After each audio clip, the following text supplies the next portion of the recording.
Hey everyone, and welcome back to the Showing Up to Life podcast and YouTube channel. I almost forgot the name of my own channel here. Um, Welcome back. This is Art Burns. I'm really excited to be here with you today. I am excited. It's not just a matter of enthusiasm. I'm actually very excited to be here with you today.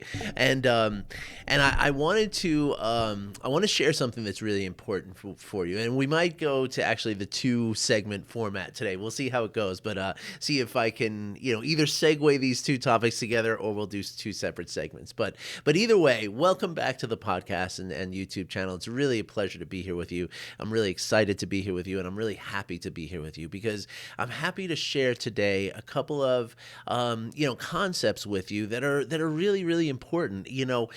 Whether you are intentionally and consciously taking a journey of healing and balance and recovery like I have over the last 10 years, or if you're just casually listening to this and picking up some just a couple of nuggets of truth and tips for, just to kind of keep in mind for your daily life, it's all good, whichever is true for you, right?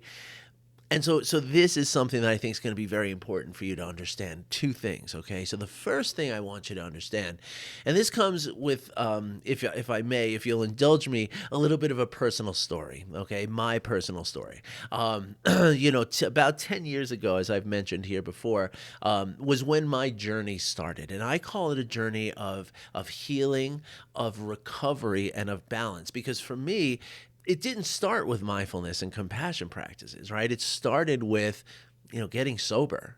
And it started with getting healthy. It started with just sort of, recognizing that I was like, I was treating my body and my life like Thelma and Louise in that last scene, right? I was just driving the car right at the cliff, and I just had the gas pedal pinned to the floor.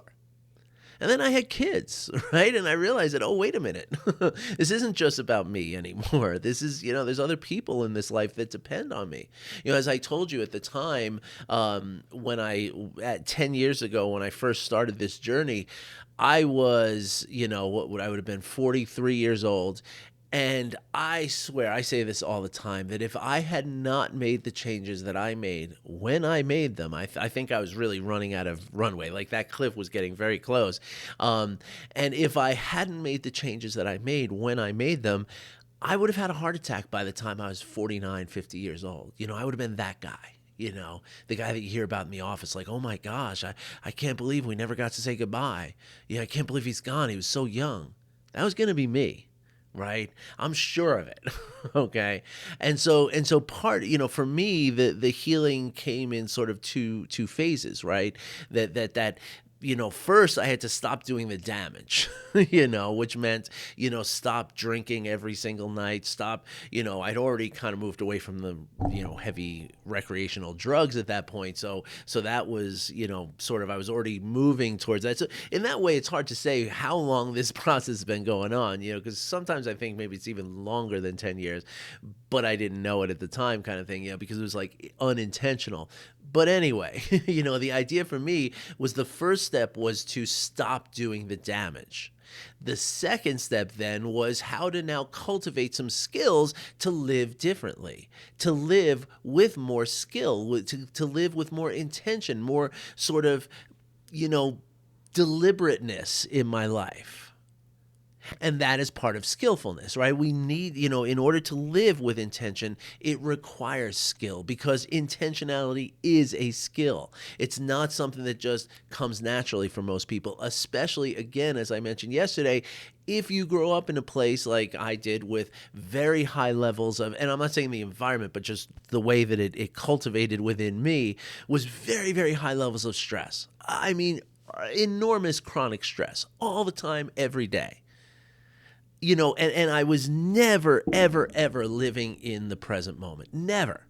Like, not even for a second. I was always worried about something in the future or ruminating about something in the past, 100% of the time. From the minute I wake up to the minute I drank myself to sleep. And no, drinking did not stop it. Drinking, if anything, made it even more so. And as a result of this, of this stress that I was feeling on a daily basis, again, like moment by moment, my life was all about stress.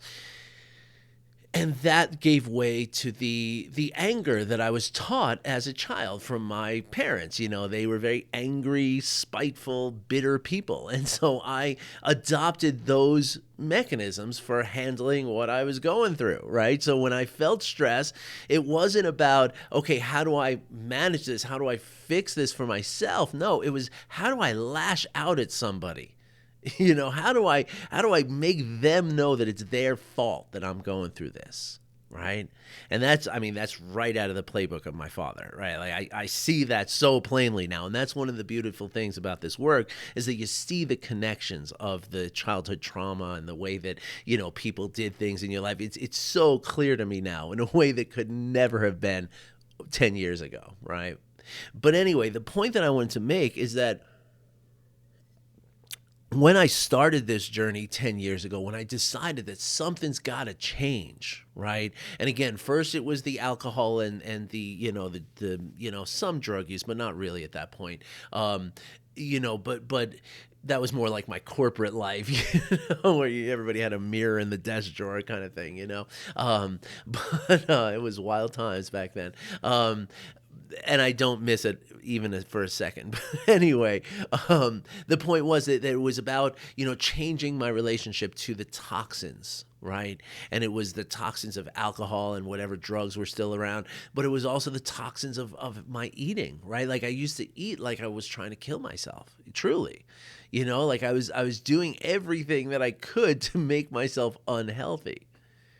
I mean, you know, in the back of my, you know, subconscious mind, this was probably an effort of like, get me out of here. This life sucks. I don't like this. I don't want to live like this.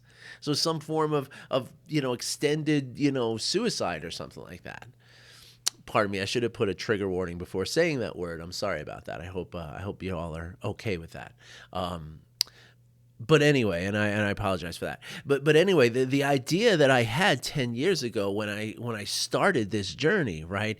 And again, maybe not so much that first step of getting sober. That was just, I got to do this to survive. Like this is gonna kill me if I don't change this and the food. If I don't change those two things, it doesn't matter what else I do because I will not be around. Right. And again, once there were kids involved, that whole, you know, being around took on a much different priority. Right. But at the time, right, and this is the important thing, I'm here burying the lead again, but the important thing is that at the time, I felt that the goal or the result of, you know, once I got past that initial, you know, reducing the toxins, stopped drinking, started changing my diet, now it was about the skills that I could have to cope with this. And that was where mindfulness came in, right? Mindfulness, kindness, and compassion, those, and self-compassion too, specifically, that those four sort of modalities of practice were the tools that I had to fortify myself, to build myself a foundation to be able to go out into the world and experience the world without this stress and without this anger and without this, you know, rattlesnake kind of reactivity, because that's what it was. It was like a rattlesnake, and mean and you know, quick and ruthless. And so at the time, at that point, when I was, you know, kind of entering into the mindfulness and I understood how it would reduce stress and it would, you know, create emotional intelligence and it would help me to understand and to moderate and to regulate all of this stuff that I was going through, that at some point I felt that it would become a thing of the past, right? That the anger would become a thing of the past. The chronic stress would become a thing of the past, in the sense that, you know, when you go to the dentist, right? You have a toothache, you go to the dentist does the thing, you don't have the toothache anymore, right? It is gone. It is over. It is something that you went through that you no longer have to go through again because it is over, right? Similar to having a cold, right? You have a cold, a week or so goes by, you get better. The cold is gone. It is over, right? So I had the same sense that was going to happen with my reactivity, with my anger, with my chronic stress. And it's good news that I have for you here, right? Because the reality is that it doesn't work like that at all, not even close, right? But again, that's good news, right? Because the thing is that we can't live life, you know, free from triggers of some kind, right? We just can't. To even exist means to interact with other people, and to interact with other people means that, we're all kind of bringing our own thing into this experience, into this interaction. And so therefore, it's never about eliminating something. And this is the good news, right? Because eliminating something, you know, first of all, I don't know that it's even possible to do that, right? But even if it were possible, you know, again, that doesn't seem like a healthy solution, right? Even though it did at the time, it felt like, okay, I can be a person who never lives with stress, right? But that belies also what I was talking about yesterday, which is the fact that, we all are a product of our experience, right? And so in that way, what this work does is it doesn't eliminate the stress or the reactivity or the anger, right? As I told you the story about Ram Dass yesterday, right? Even after decades of practicing, 10 hours a day of practicing, he still found himself, as he calls, I think, stuck in it or tangled in it, right? So the same thing happens to me. I go through periods where I feel enormous levels of anger. I go through times where my body goes into that stress response. And I go through times, there are moments where I become very reactive as a result of these things. And depending on what's going on in my life at the given time, these reactions could be pretty strong, right? But here's the difference. Okay, I have changed my relationship to these things. That's what this work does. This work creates where anger and stress and reactivity used to be like a thief who would sneak up on me and just clock me on the top of the head, from out of nowhere. Just boom, I'm on the floor. What happened? I'm in this reactivity and we're fighting, we're yelling. What happened? That's how it used to be. It came out of nowhere. I had no idea. And so what happens now is that thing, instead of being a thief, it comes to me as an ally. It comes to me and says, hey, here I am. I'm anger. Do I belong here? Do you need me here? Because this seems like you got it under control. It doesn't feel like you need this anger. And that's the thing. It gives me that ability to coexist with the anger and to allow the anger to be there. And I can say, you know what? No, I don't need you right now. But maybe I do. Maybe there is a time where I say, you know what, anger, I'm really glad you're here because I'm going to use you right now to help me get through this situation. But I'm going to do so in a way that comes from the wisdom that I've developed over the last 10 years of practice, right? Which means that sometimes, it's about letting the anger blossom and just explode and making a show of it. Right? Because in a lot of ways, that's what anger is supposed to do for us, right? Anger is that last ditch effort that we have to avoid a physical confrontation of some sort, right? Anger is baring my fangs and tucking my tail down and snarling so that you back off, right? And so sometimes that's appropriate. But now I get to choose when that's appropriate. I get to control that. I get to say, oh, okay, here's the anger. Either let it rip or let it simmer and let it, come back down. And I recognize that, in this particular circumstance, anger would actually work against me. For instance, like at the DMV or something like that. Right? And I know this from experience, folks. Trust me on this one, okay? You start getting angry at the person behind the window, it's not going to make it go faster. It's not going to make it more efficient. It's going to make it less efficient. It's going to make it go slower. It's going to add frustration to you. And the point is that they always win, right? Because your anger has a terminal point that winds up with you in handcuffs, right? Whereas their whatever they're feeling has a terminal point where they just close the window on you and they go on their break and they still get paid for their days of work, right? So that's where anger can be a very dangerous thing.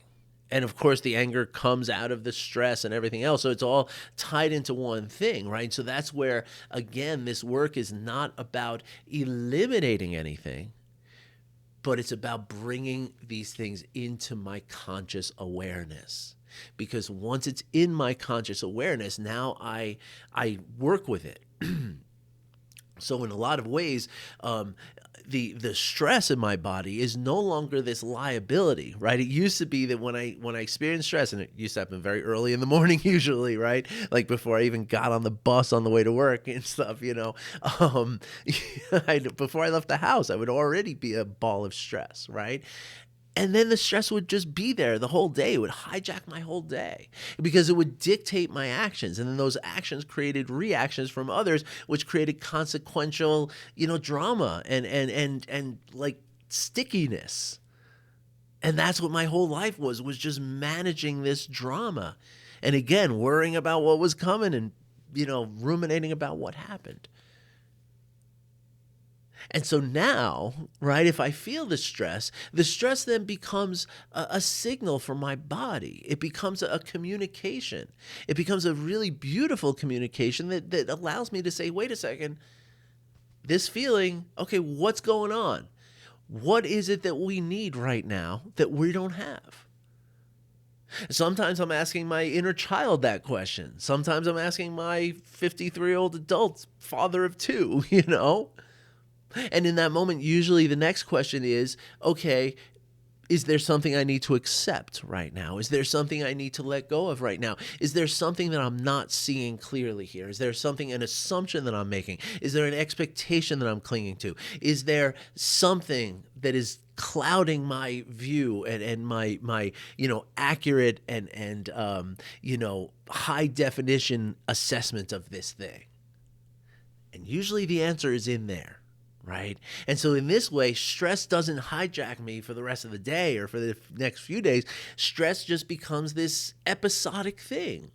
And that's what stress is supposed to be, right? Stress in our body is no different from the stress in a gazelle's body.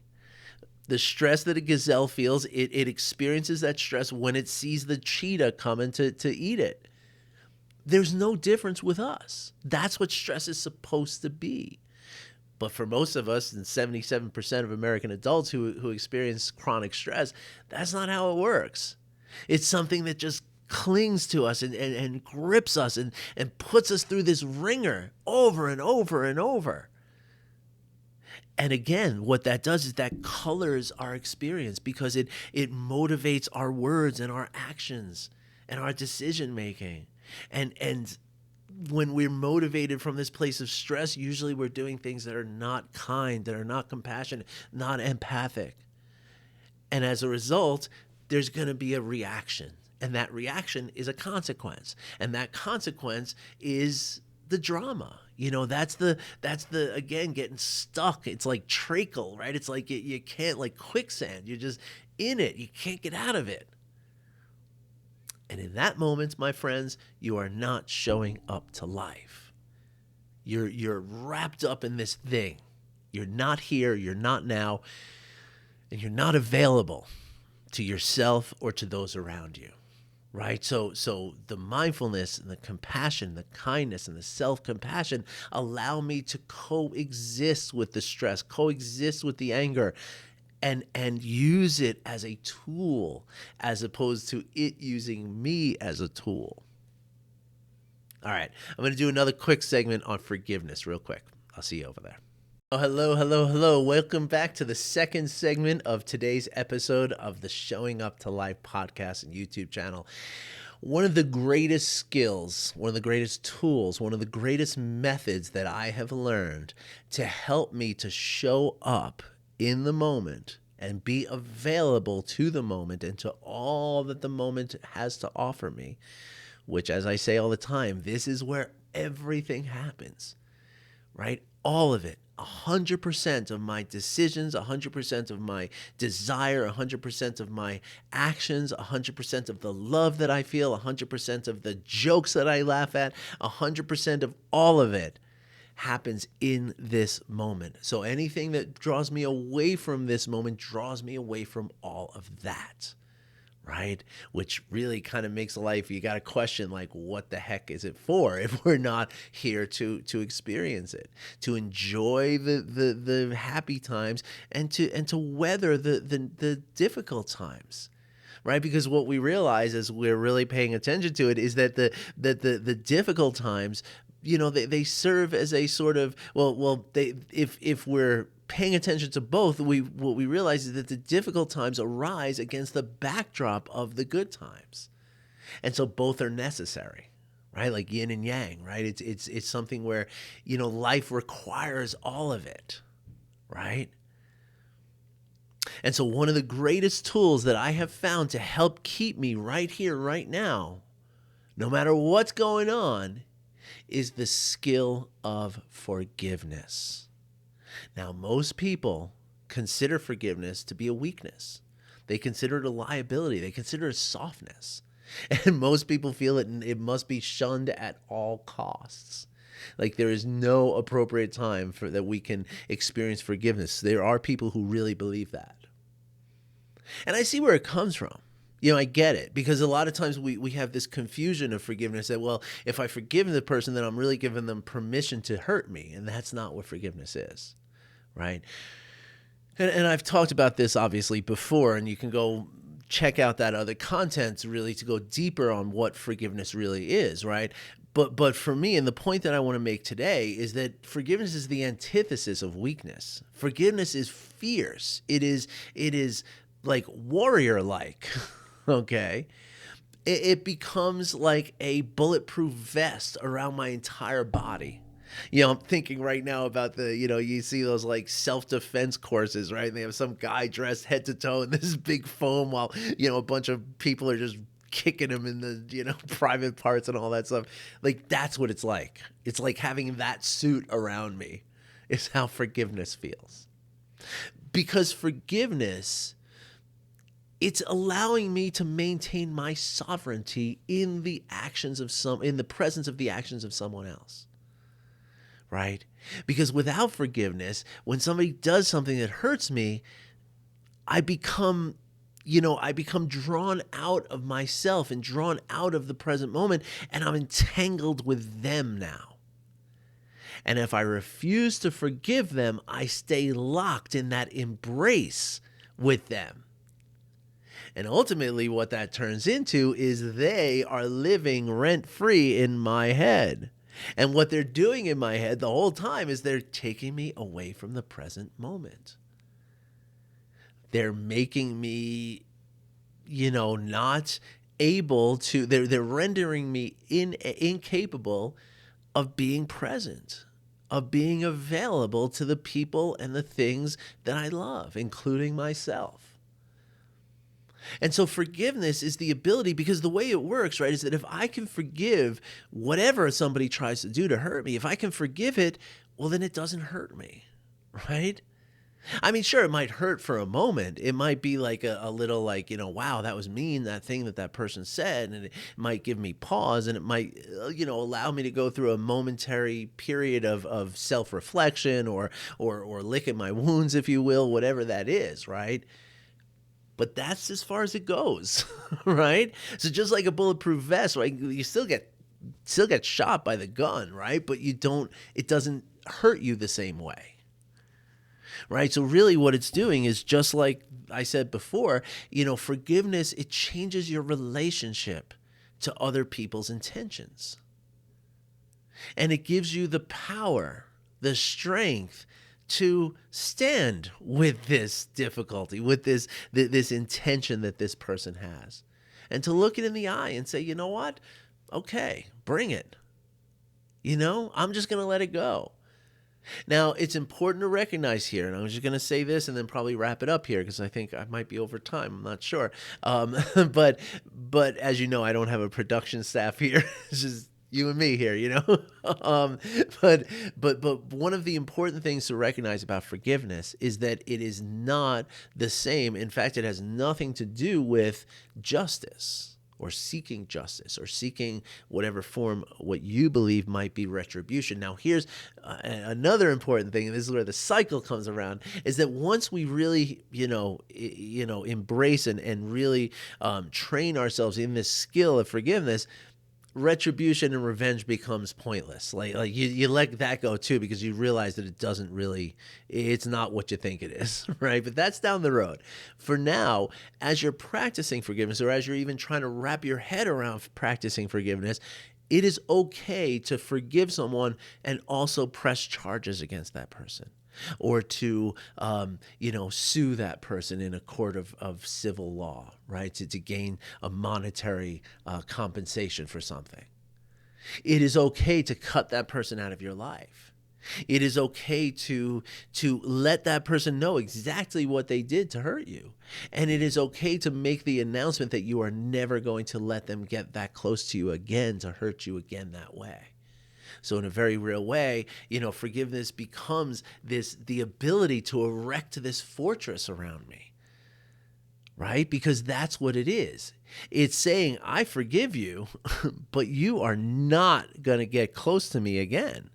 But it's because I forgive you that I can keep you out there. If I don't forgive you, then I need you to be close, because I need to feel that I'm hurting you back somehow. And in that sense, I'm hurting myself much more than I'm hurting anybody out there, right? Because the reality is that while I'm hurting and feeling this anger and this resentment for them, they could be on vacation, sipping a little drink with a pink umbrella in it, not thinking at all about me. So I encourage you to open yourself up to the idea of forgiveness being like a pair of nunchucks, not something that's like, oh, I gotta, forgive and forget and be, soft and weak. It's not like that. It's the opposite of that. And so I encourage you to spend some time with that concept of forgiveness. And again, forgiveness as a weapon, even as a fortress, as a force field around you. Think of it that way and see if that changes the way that you're able to approach forgiveness. Because again, as I said, this is probably the strongest tool that I ever learned in this whole journey, the strongest tool I've ever learned to help me to stay right here in the face of others' actions that might be, malintentful. All right. Malintended, I guess is the word. Anyway, thank you for listening. Thank you for watching. I wish you well. And I hope that you can find the capacity to forgive yourself and others. All right. Talk to you soon, everybody. Take care.